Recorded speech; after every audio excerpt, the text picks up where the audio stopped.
So the first thing I'm going to do is play a short video that inspired the title for my talk, 5 Years on Ice. This is 1 year on ice. This is the real deal. I couldn't believe I was actually in Antarctica. In the last 9 days, we were stuck here for the next 6 months. I do recall thinking, boy, I hope this is what I want to do. There are real people down here, average citizens who are working and doing the job. Technical difficulties. It's pretty annoying. All right.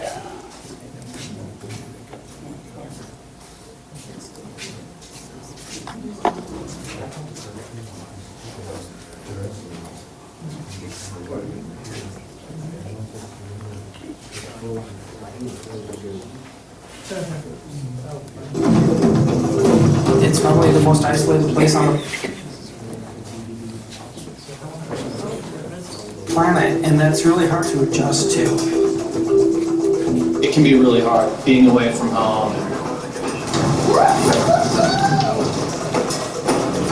I would love to be able to show the people who I love the most what the sky looks like down here in the winter. It's probably not a career for most people, but I found it and kind of fell in love with it. This is what happens when you throw boiling hot water into 40 below zero air. Here we go.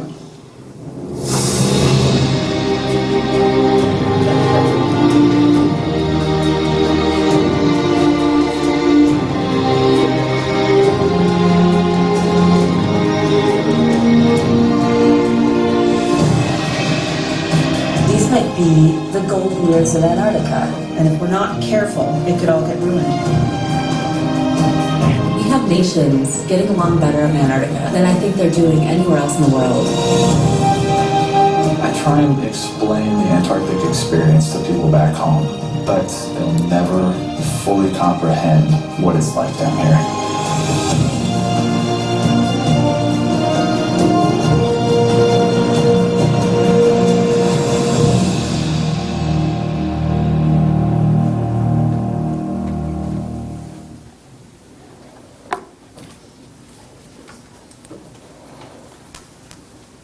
I got that DVD for my children. So yeah, that's a feature-length film that's available to buy. And of course, I've seen the whole thing a number of times. I know a lot of the people that were in that film because part of it was made when I was down there. How come you spent only 5 years?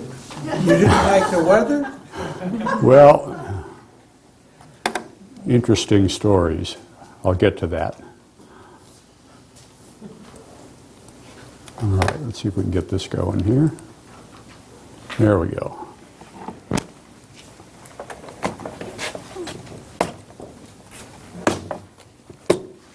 What is USAP? United States Antarctic Program is the USAP.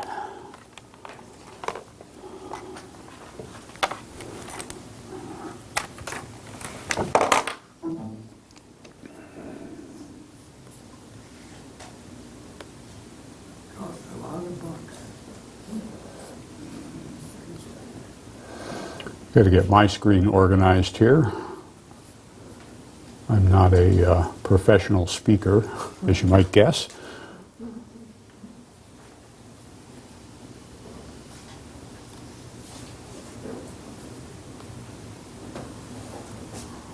Is that a picture of you in the red jacket? That is a picture of me. This is when I first got to the ice on my first deployment.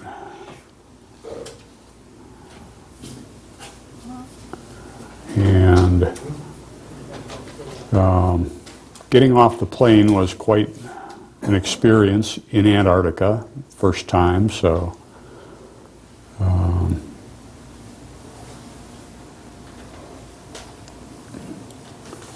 right, I'm almost set up here.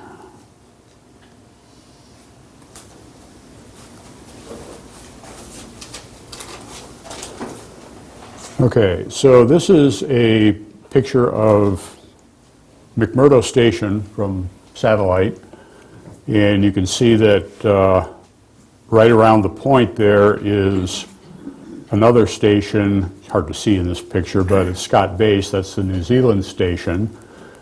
And there's an airfield, Pegasus Field, which you can see in the lower right corner of the screen. And then Can you just point at the screen? that probably would be easier. So to get to the airfield here, you basically start out here, you take a vehicle out onto the ice here, you come around the road, and go all the way out to Pegasus Airfield. So when I first got there, I got on a vehicle they call the Terrabus, big bus with huge tires, and it was about a 45-minute ride to get back to McMurdo Station from the airfield. The scale of miles. Hard to say. I don't know what the scale of miles is. Okay, so I was asked, what's the scale of miles on this? And I don't know is the answer. Approximate. Okay, so there's a fuel line that goes from the tanks at the station out to the airfield, and that's used to get fuel that planes bring down there into tanks at McMurdo, and also to go the other way if planes landing need fuel.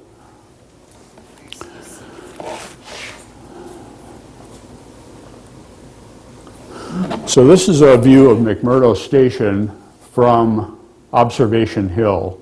It takes about half hour, 45 minutes to climb up to the top from the station, and good view all around from up there. We'll see a few more pictures from the top. But want to point out a few things. This blue building right here is the main personnel building, building 155. That has some dormitory space, kitchen, dining area, weight room, commercial laundry, and a few other things, space for meetings and so on. These are the uppercase dorms. Most of my winters there, I stayed in one of these two dorms. And in the summertime, people share rooms, and in the winter, everybody gets a room to themselves because there's just not many people there. There's about 1,000 people there in the summer, very transient population with people coming and going every day to and from field camps, to and from the South Pole, to and from the US. We've got room to store millions of gallons of fuel there, mostly diesel, a special blend to keep from gelling up in cold weather, and some gasoline for regular vehicles. This is the vehicle maintenance facility where they maintain all the Caterpillar tractors and heavy equipment. We also have had some good parties there, and I'll be showing you slides of that when the time comes. This is building 175. That's where my office was. I'll show you a picture of that. Down here, we've got the helicopter landing pad and helicopter hangar. This is the gymnasium where I learned to ride a unicycle and played volleyball and other things.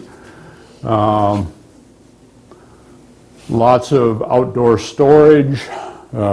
Obviously, there's not any people around that don't belong there, so don't have to worry about storing things outside. Everything is shipped in by ships, and you unload. So this is my office where I spent most of my time. You can see I've got a couple of computer screens there. From there I could monitor all the controllers in all the buildings on the station, and did a lot of my work there.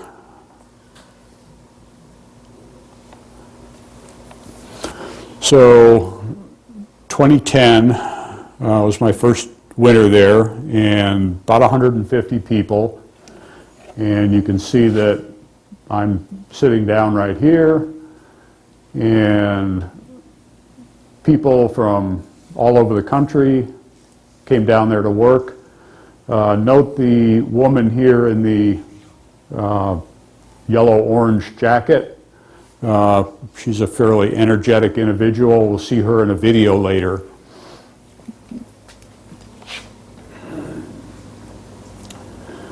So now I'm going to talk about penguin training. You'll find that penguins are, actually I think I missed one. Yes, here's one. A couple of penguins. This was early on when I first got down there. I was out with another person and got my picture taken with a couple of penguins. You'll find that they're pretty intelligent and highly trainable, as you'll see in the next video.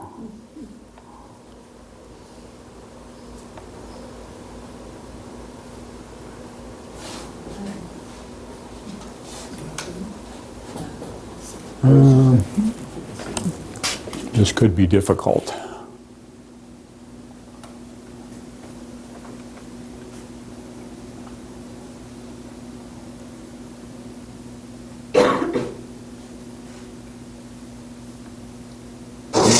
Forskerbase Antarctic Day 211. Stadig nyt med en undtagelse.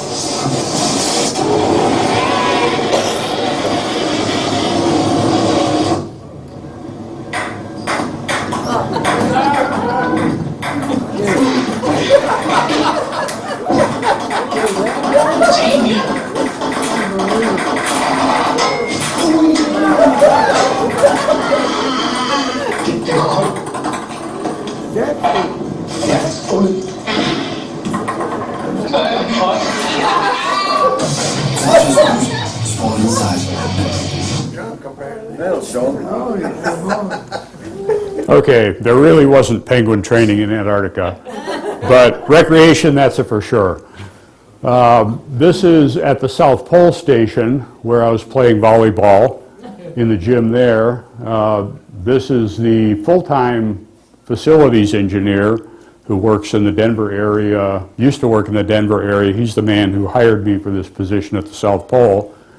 Mr. Martinez also taught salsa dancing when he was on the ice, and lots of fun, good place to work. So back in the gym at McMurdo, I learned to ride a unicycle, and I think this was the second year I was down there, and they had a full-time recreation coordinator, and she brought down her unicycle. She had some unicycle riding fame, having ridden from the East Coast to the West Coast of the U.S. on a unicycle. And then that wasn't enough, so she rode from Canada to Mexico on the Continental Divide Trail on a unicycle. So I got interested in unicycle riding. It took a long time to learn how to ride, but I had lots of time. Then the next year, I met the station physician assistant, and we became good friends, and I taught her how to ride a unicycle. This is after most of the winter had gone by. She had bought a unicycle and had it shipped down, so it came in on the first flight where we had another month or so left. This is the heavy vehicle maintenance facility, which I pointed out in the view from Observation Hill. This is the 4th of July, which is a big deal, obviously, in the winter down there. And they had a lot of different activities set up down in this area. They had a dunk tank where people would, sit on the platform and people would throw a ball and try and knock them off into the water. And they had a pie-in-the-face booth in the back there. I think we'll see some pictures on that a little bit later. And then up here in this area was an event that I organized with my friend Teresa, who you saw in the unicycle photo. We set up a human Jenga where you have to stack boxes, and each box you stack, you stand on top of it and put another one on there.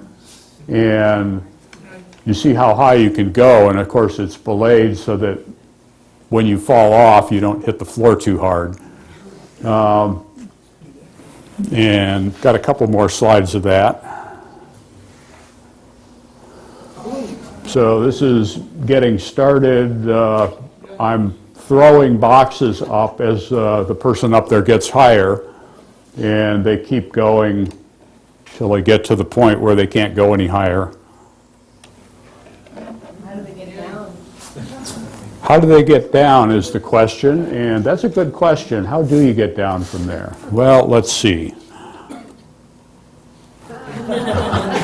The only way down is to fall. And the boxes go one way, scatter everywhere, and the person gets lowered to the ground. Where'd you bury him? Sometimes they get caught just in the nick of time.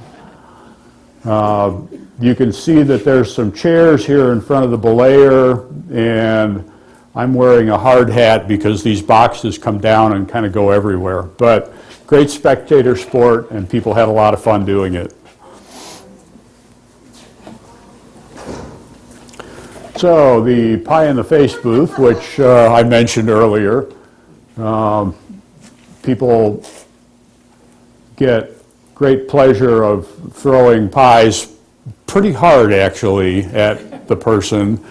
And there I am. And actually, that pie tastes pretty good.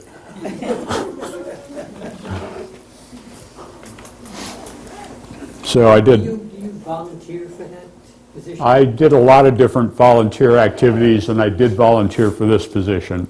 The question was, did you volunteer? The question was, did I volunteer? And yes, I did. If I have time at the end, I'll talk more about other volunteer activities that I did. So let's see where we're at here. This is probably about right. So the next slide is a recreation trip that I took to the Cape Evans hut. Back in the heroic age, when early explorers were going down there, they built a couple of huts in the area. One is right at McMurdo Station, and this one, McMurdo Station is on an island just off the coast of Antarctica. It's a pretty good sized island. It's got an active volcano on it. This hut is around the other side of the island, and we went out there in these vehicles called deltas, and you can see a bunch of us packed in there. We got out to the hut, and we're about to go inside and see what's in there after all these years. Another picture approaching the hut. So I'm going to take a little detour here. This is the Terra Nova. It's one of the early exploration ships, and it was actually the crew of this ship that built the Cape Evans hut.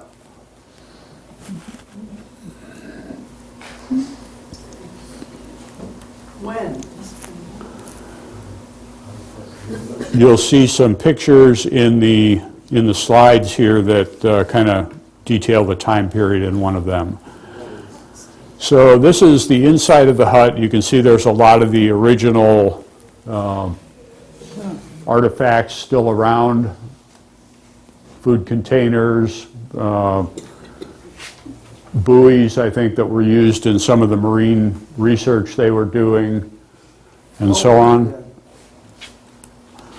So here's a picture of a newspaper they had with them. This was from 1908, and I think the expedition that built the hut was in about 1911. So this was an older newspaper that they had with them.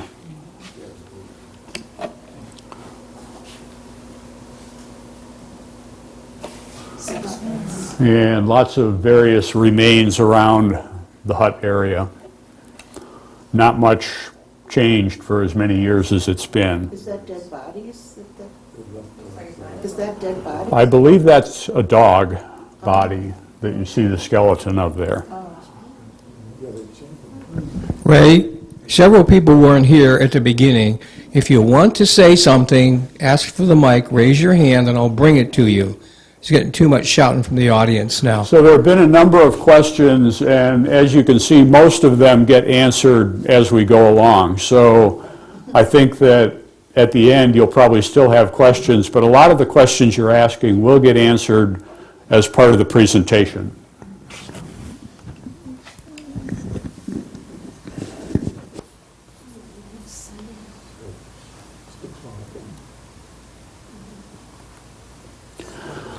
So midwinter in Antarctica is a big deal. It's the day when the sun starts its return to the south, and we get and send greetings from all of the research stations on the continent.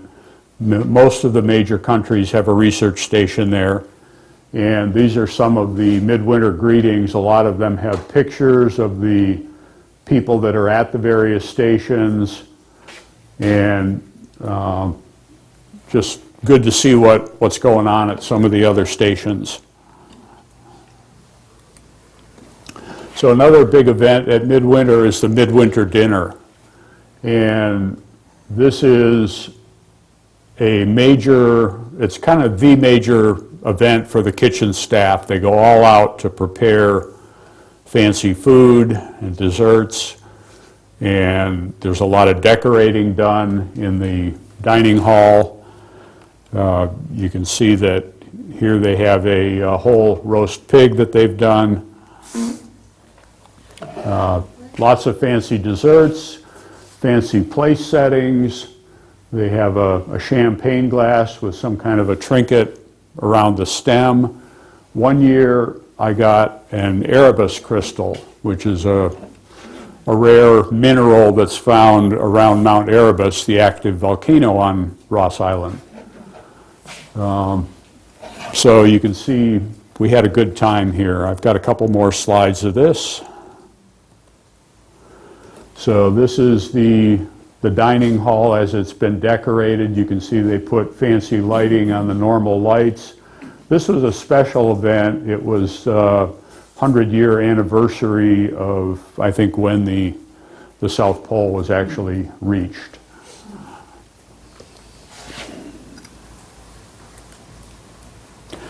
So one of the guys this year went all out to make ice sculptures that were used to decorate the dining hall.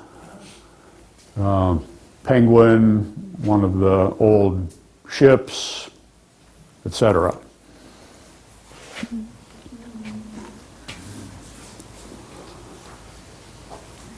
So the next few slides are going to be one of the more adventurous things I did when I was in Antarctica.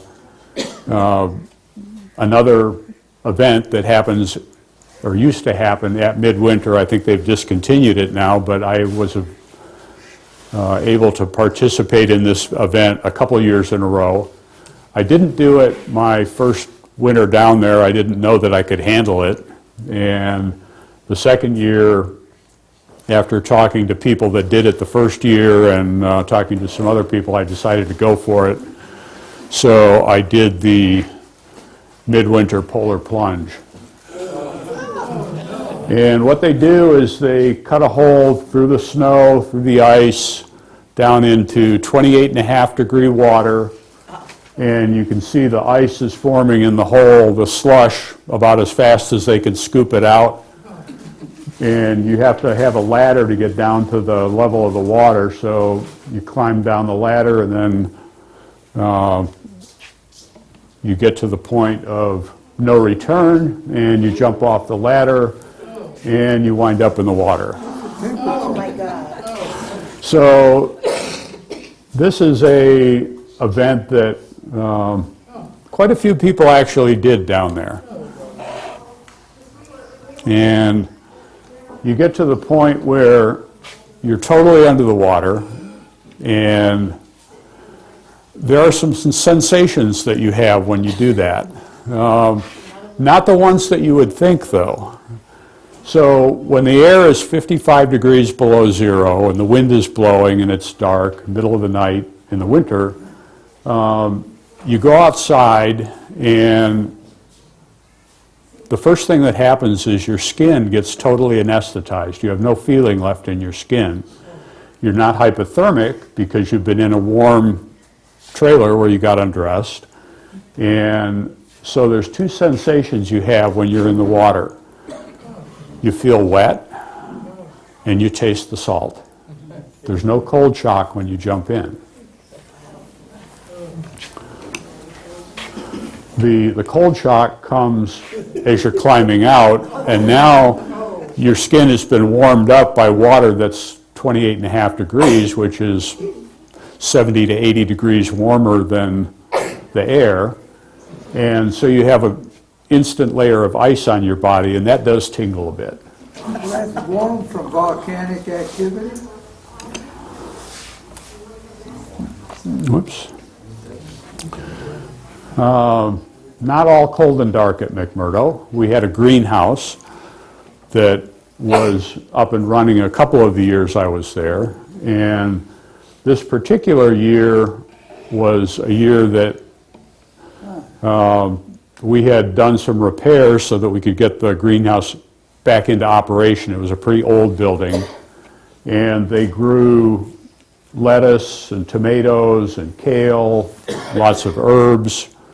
Many different kinds of lettuce, actually. The greenhouse had 3 different rooms, one where they started seedlings and so on, and then another room where they had most of the lettuce, and a hammock where you could relax, and then this room where they had tomatoes and some other stuff growing.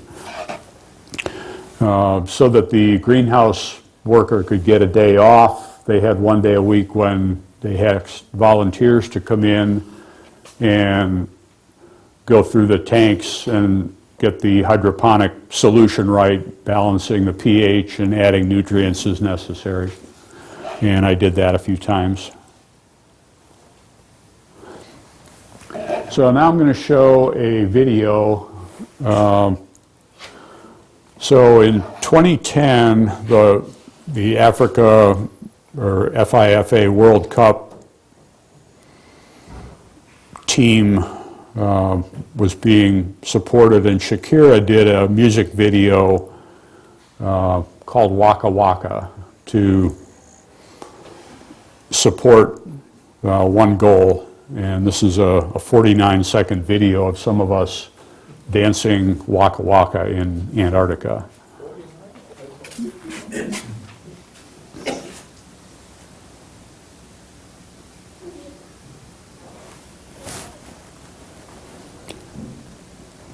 If I can find the... Yeah.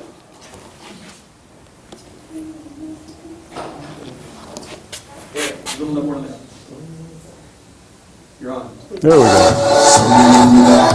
No, Kathy. I'm in the back where you can't see me.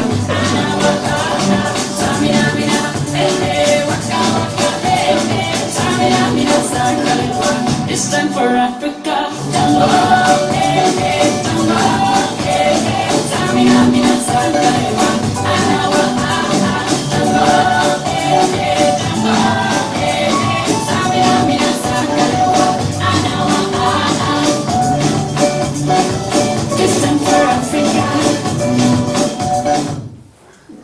So cute. Whatever you're singing. So I was in the back on that and had a good time. It's cold out there though.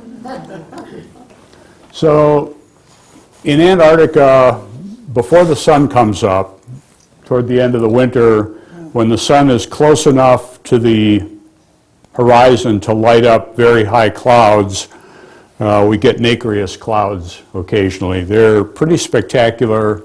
I think they're even more spectacular than auroras. They come in different colors, they move, and they only exist at high latitudes and high altitude. These form in the stratosphere above 70,000 feet. but they're pretty interesting.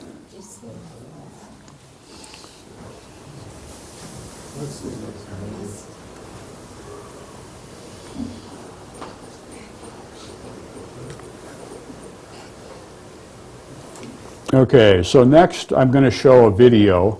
Again, it'll be hard to start, but another thing they do around midwinter is they have a film festival, and all of the stations make their homemade videos of life at the station and various things.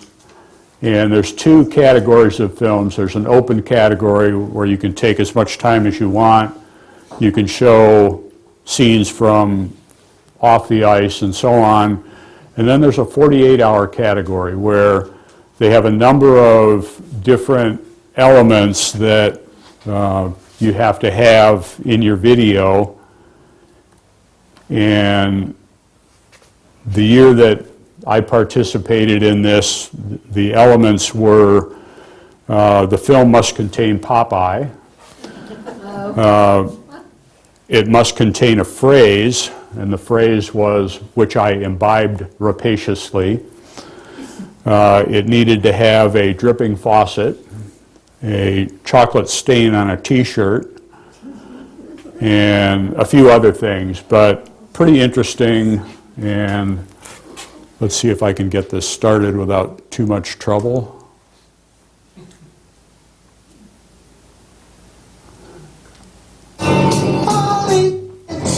And I'll tell you the story behind this video after you see it. I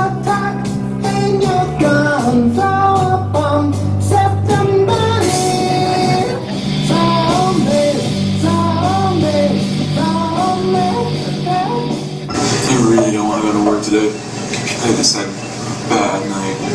Yeah, my boss is like a slave driver this week. Why did the con one have to end? Why? Just got a pitch. Another MCI drill? Mass zombie incidents just don't stop. So many zombie incidents. I think we should probably get down and back now. Alright, you wanna head over to Tom's? It's cold today, 50. Oh, so this is not actually a drill.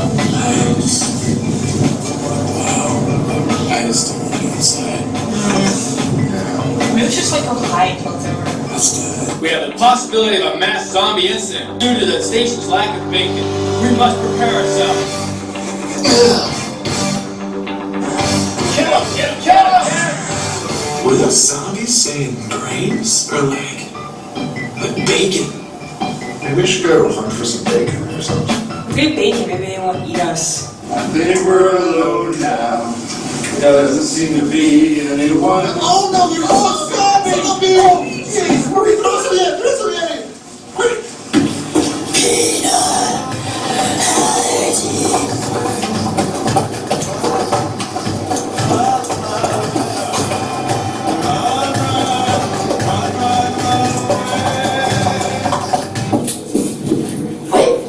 I'm a zombie. Okay, so we've got the chocolate stain on the t-shirt. Oh, I thought you killed Todd, you bastard!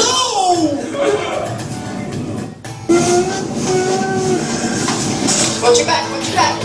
Reloading. This is it. This is what we trained for. Let's get some.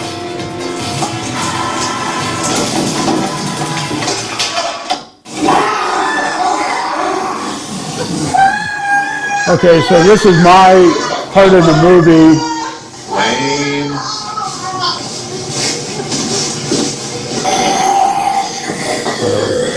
That's me right there.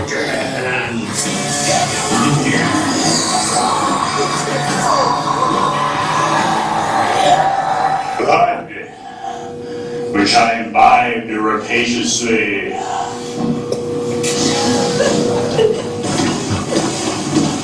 Dude.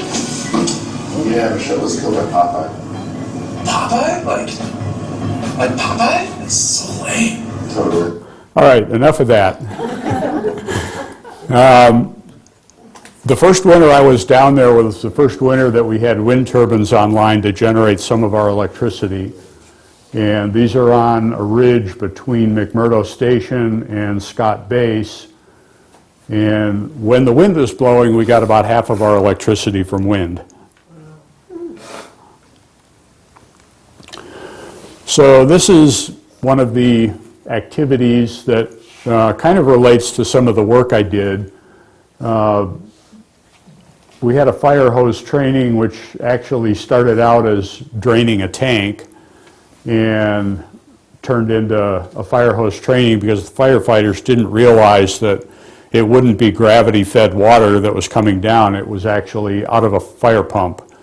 So they lost control of the hose the first time, which I told them they would, but that's neither here nor there.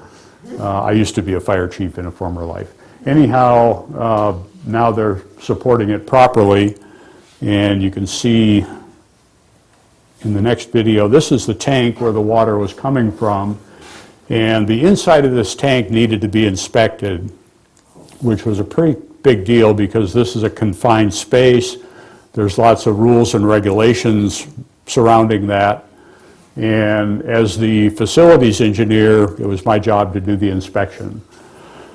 So one of the things that we had to do was make a ladder because apparently this tank was never inspected before. So I designed this ladder that was bolted on at the top that you could climb down to get into the tank. This is some of the things I found in there.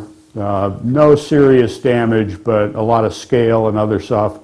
And I've got a tape measure so you can see the scale of some of that. And then here's a picture of me in the tank where I did the inspection. Okay, the next few slides are another volunteer activity. And this one is done every winter, and it has to do with the wastewater treatment plant. So in the wintertime, since we have a lower population, there's typically one set of tanks that's not in use, and that has to be cleaned out. The solids have to be cleaned out of the bottom of that tank. So they get a number of volunteers for several days, and they do the poo dive. And of course you have to have all your hepatitis shots and everything else to do that. But many people from normal jobs volunteer to do this because it's a change of pace and it's something that needs to be done. So when you're down in the tank, there's really not that much smell. This stuff is all pretty much digested, but people shovel into buckets, and then there's a rope. The people up on top haul the bucket up. It gets dumped into a container and ultimately gets sent off-site. So one of the people that volunteered with us was Cricket, and this is the way I typically wore my hair when I was down there. It was long, and I just put it up in a top knot to keep it out of the way. And so for support, she decided to wear her hair the same way for the poo dive. So I had to get a picture of that. Let me get to the next section here.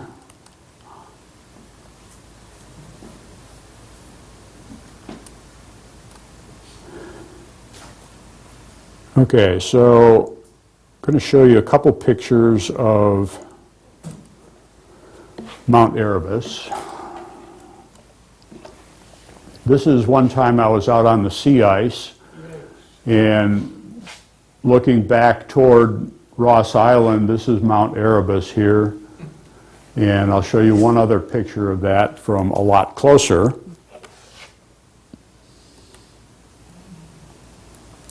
This is Mount Erebus from the top of Observation Hill. You can see vaguely see some of the smoke coming off the top. It is an active volcano. These are skua. It's a scavenger bird, somewhat like a birds you see at the beach all the time, but these are a little more aggressive. If you walk outside with any food in your hand, they will try and knock it out of your hand and steal it from you.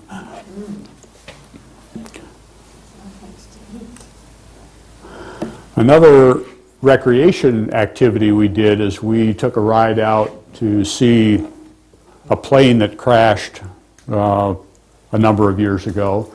This is the wreck of the Pegasus, and most of the plane is buried under the ice, but you can see the tail section is still sitting up. We came out here in normal pickup trucks and vans that had snow tires on them. This is fairly close to the Pegasus airfield, which they use for planes coming in and out all the time. And even in Antarctica, you've got graffiti. So this is me sitting on the tail section of the plane.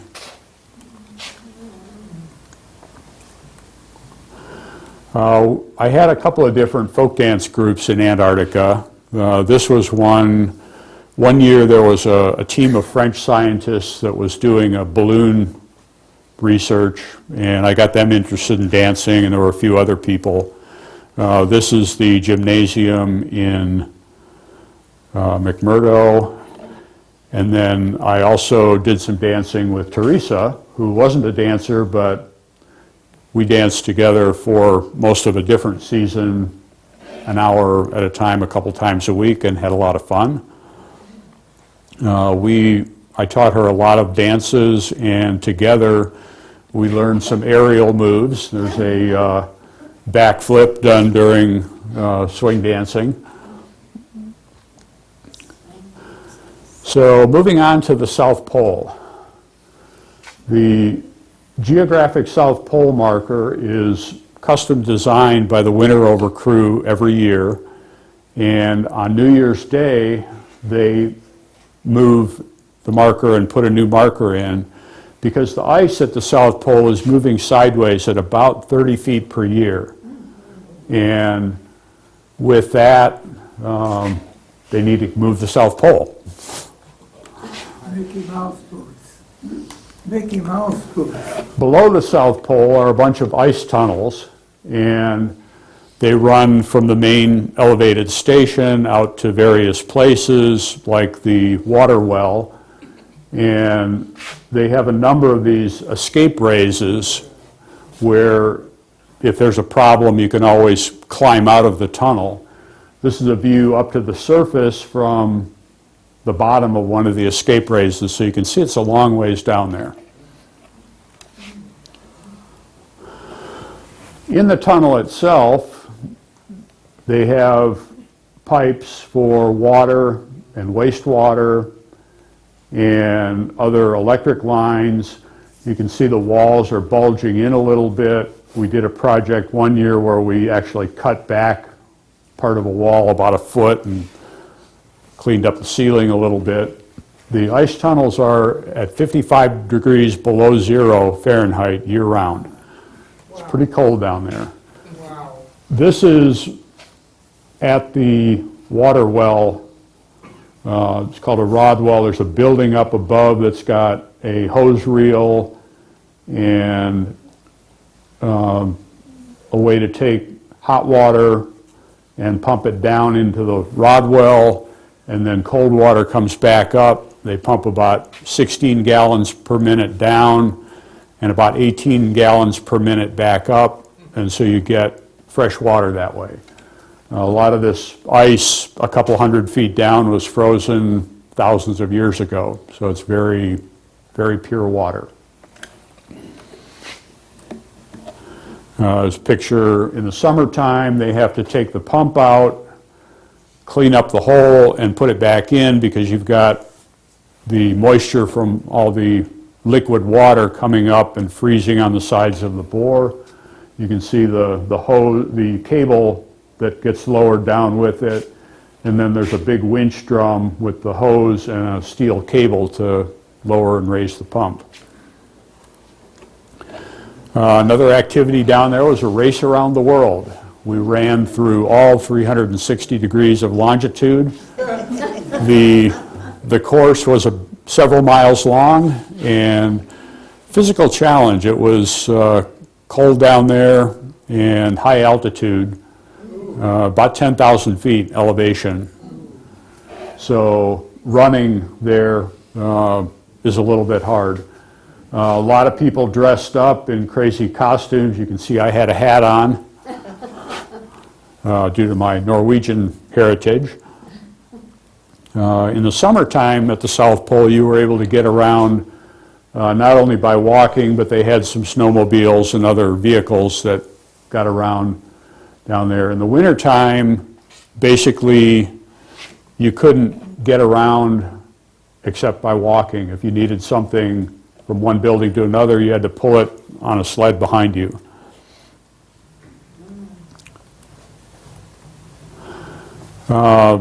One of the things I did in Antarctica was get involved in a pool tournament where you can see in 2014 I won the pool tournament at the South Pole.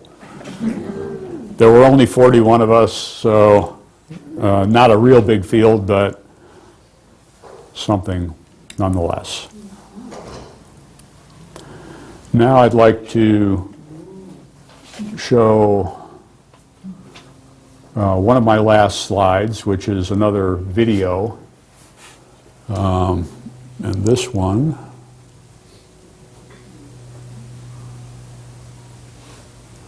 is made by one of the scientists down there.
You show the Magellanic Clouds?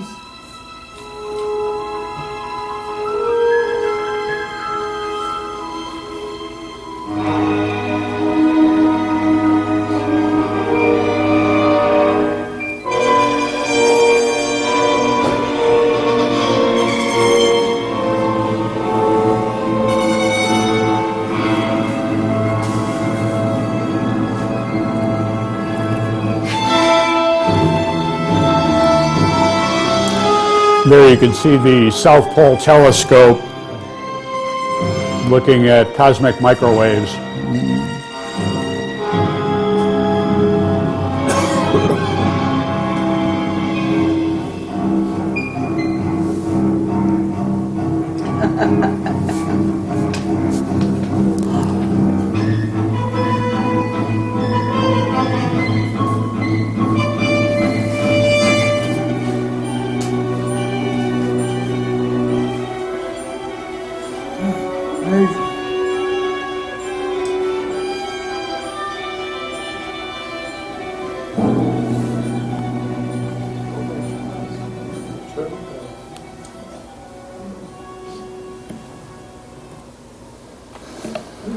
So that pretty much concludes my talk, and I will say that Robert needed special camera gear which he designed that had insulated and heated batteries, etc., to be able to make those videos. What kind of scientific work is done down there? They do a lot of different types of science in Antarctica. McMurdo Station, of course, has marine research, marine biology. weather. They do a number of astronomy-related things down there. At the South Pole, you have Ice Cube, which is a cubic kilometer of detectors looking for high-energy neutrinos coming through the Earth, space physics, a lot of different things. Yeah.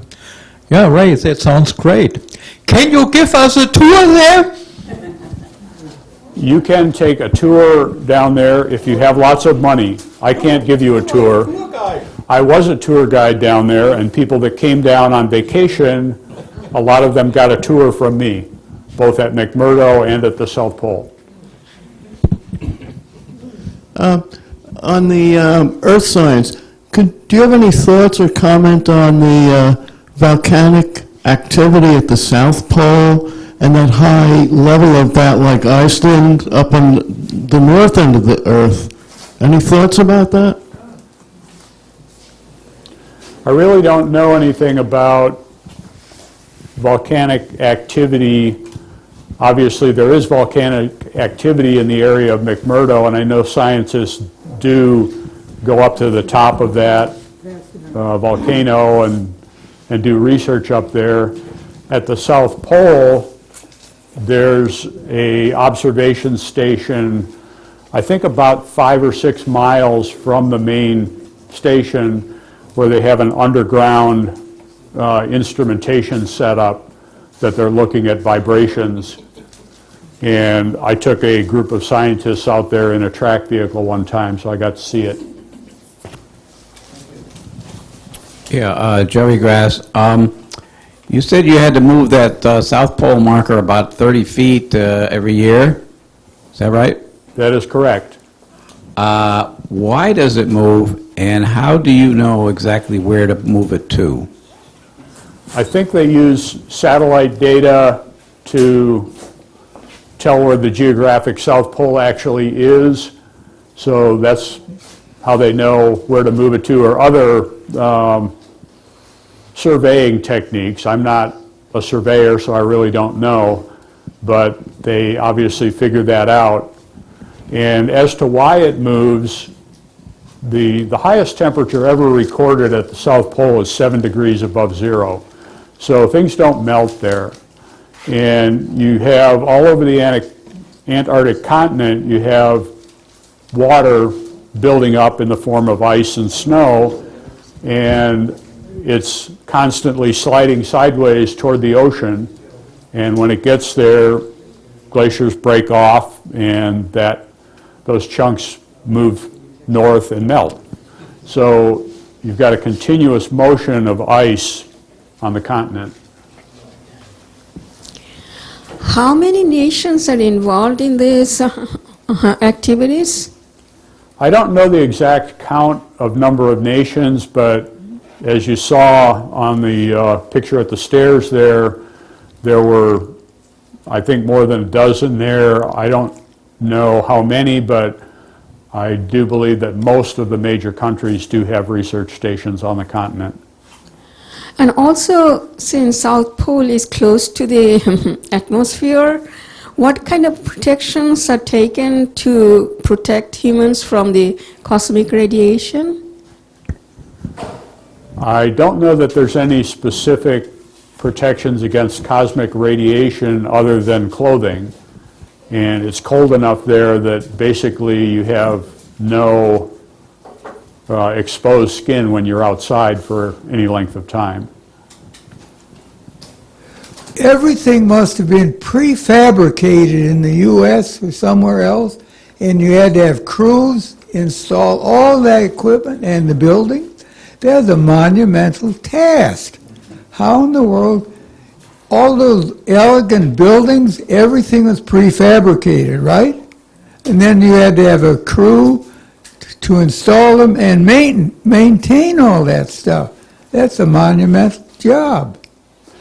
So the original station was built by the Navy back around 1950, and I'm sure they did a lot of the work on site, maybe some on their ships, the welding and so on, but they had people erecting that. There are a number of shops on site to do welding. There's a carpenter shop, and a lot of the work is done on site.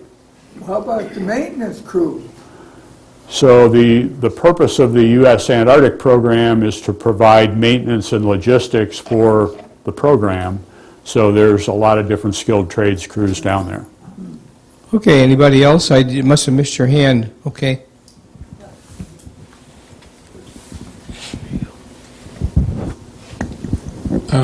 Do you know about the native people who lived at the southern tip of South America and evolved an incredible metabolism, who should have been recruited for exploring Antarctica?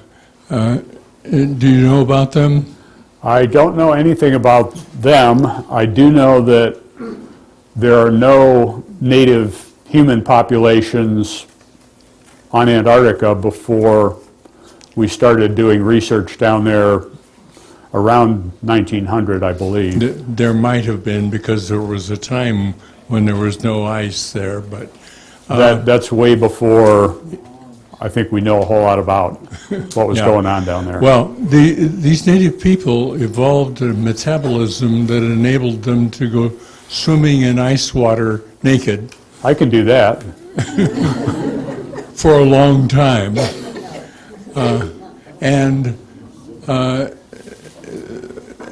They interbred with the incoming Europeans, and those genes got lost, unfortunately. That's very interesting.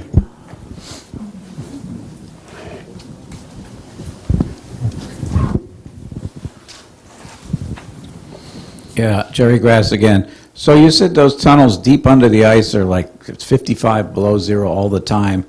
If you've got water pipes going through and water freezes below 32, how do you prevent it from freezing? So you saw the big metal ductwork around the pipes. That's insulation down to a small core, and then they have a heat trace wire going through there with electric current that keeps it melted most of the time. And then, of course, for the rod well, which is quarter to a third of a mile away, you've got the hot water going through it all the time. There was a well pump failure the winter I was down there, and I was there for the summer when they replaced took the pump out, put it back in, and we recirculated water in the tunnel at the time to keep it from freezing. We found gaps in the insulation, and the heat trace is not enough to keep the pipes from freezing. The maintenance crew didn't take my advice, and they let the pipes in the tunnel freeze when the pump quit, and then they tried to melt out the pump, which got stuck when they were trying to pull it out with an electric heater, and their temperature sensor wasn't at the hottest point, so they melted some plastic, and they never got the pump out, so we were living with melted snow for the rest of the winter, the last month or two, and down to one shower every 2 weeks and so on with water rationing. If they would have listened to me, within a few days we would have had it all resolved. But